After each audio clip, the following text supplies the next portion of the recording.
Field in Kansas City. Dan Vaughn with you here on Facebook Live. Glad you're along.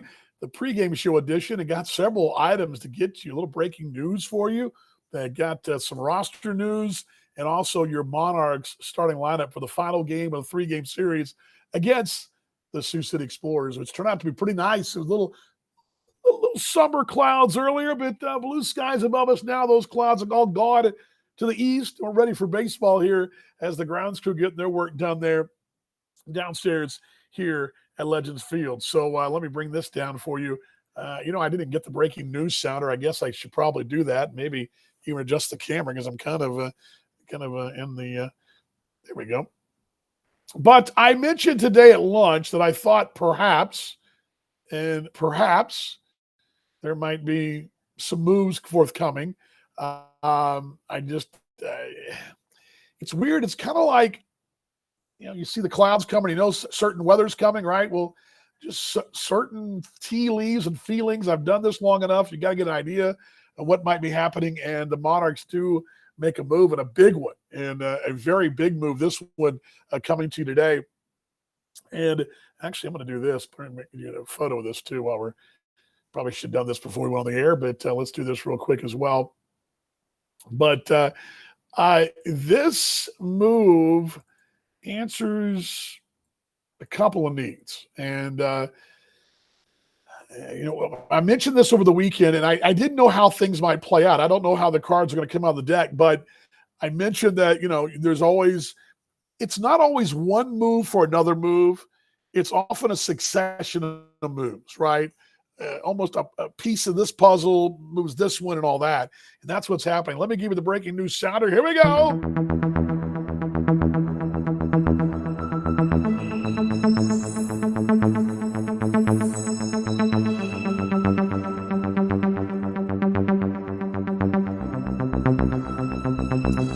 There we go. The breaking news sounder. It sounds very official, doesn't it? It's a very official breaking news sounder.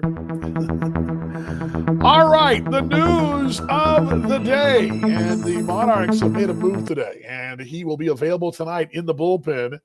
Will be this gentleman right here. Carlos Diaz is back. Returning from Tijuana, Mexico. He is in the ballpark. He's here. He will be active tonight and in the bullpen for Kansas City and available. So Diaz, who currently sits at 33 saves in franchise history. Of course, he's been a T-Bone and now a Monarch, but the all-time franchise record of 33. He, along with Cody Winarski, both hold that record. He needs one more to be the franchise leader. So he is back. He will be here. He's in there in the bullpen. It now gives you more bullpen depth. You've got Jamison McGrain back there. You've got Carlos Diaz back there, righty-lefty combination. You've got it set up down there, and I think in a really good spot.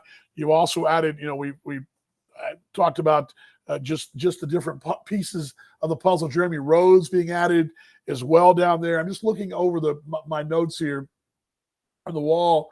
I think you've got this is a big, substantial piece added. I mean, this is one of those pieces that, quite frankly, sort of came out of nowhere. Diaz was in Tijuana, did not I'm not sure if Tijuana didn't make the postseason or he wasn't their postseason roster, but their season's done, basically. I so want to go Saturday night. It's my birthday. Would love to have it night out. Come on out, Corey. Heck, I might even sing happy birthday to you on the air. I know you'll be looking forward to that. But happy birthday early to you. But Diaz back, sparkling ERA, hard-throwing lefty. I don't know what else you can really say. You know what he's done down there, his body of work over the years, pretty phenomenal. And Diaz going right back in that bullpen. And the bullpen immediately got a shot in the arm right there, talent-wise, with Diaz being added there today. The other move as well, and let me pull this up for you.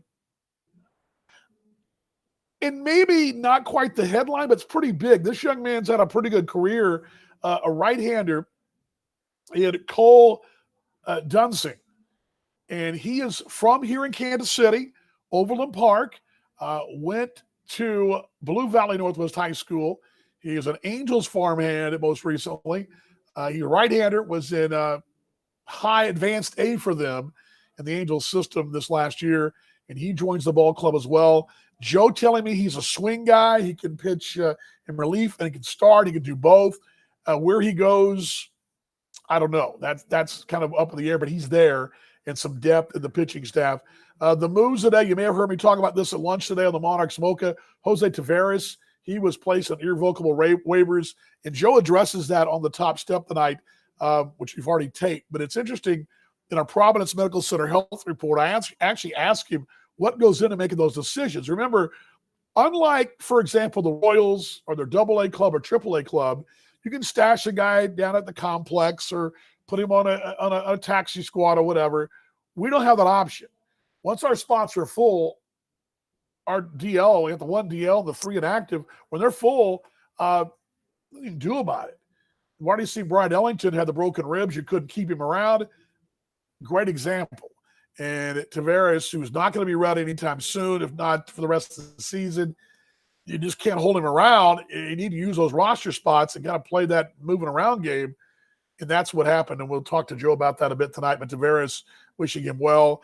Gunnar Groen has been placed on the disabled list for the next 7 days. So Groen had a bit of a rough time in Chicago on the DL for the young right-hander from Pepperdine. So there's your roster moves for Kansas City. And again, the headline news is Carlos Diaz returns to the ball club. And that's huge. With Diaz returning, again, I don't think I got to tell anybody out there who's followed this ball club that he is a legitimate back-end guy, tops in the league, franchise tops, lockdown guy. And he's been very, very good this year and very, very good for the Monarchs. And one more save makes 34. But I think the bigger picture here is to solidify the bullpen and lock that bullpen down. So good news for Carlos Diaz, and welcome him back to the ball club.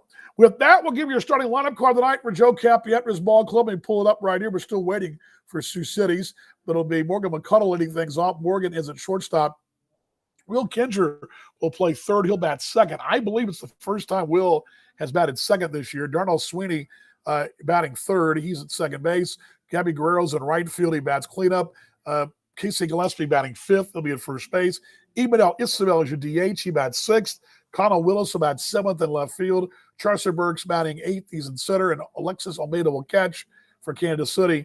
He'll bat ninth with Justin Donatello on the bump.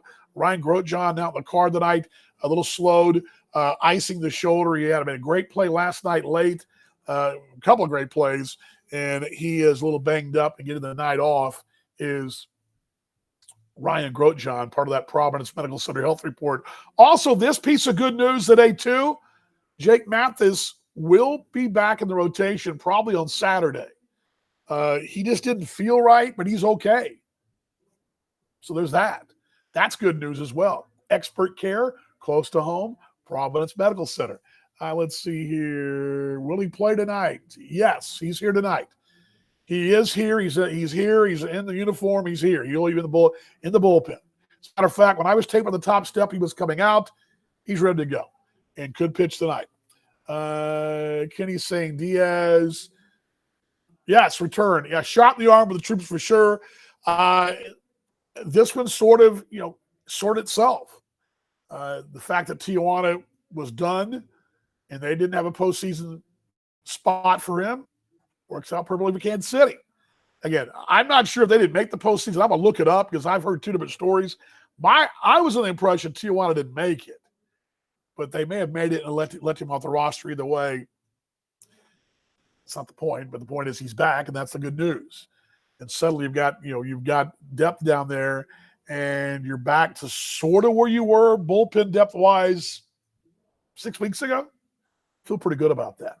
All right, broadcast notes tonight. We will come your way at the top of the next hour on AABaseball.tv. That'll be on the online side of things. Also on ESPN 1510 in Kansas City. That'll be the AM side of things. Also on MixLR, which is the Monarchs Broadcast Network. That begins in about 25 minutes.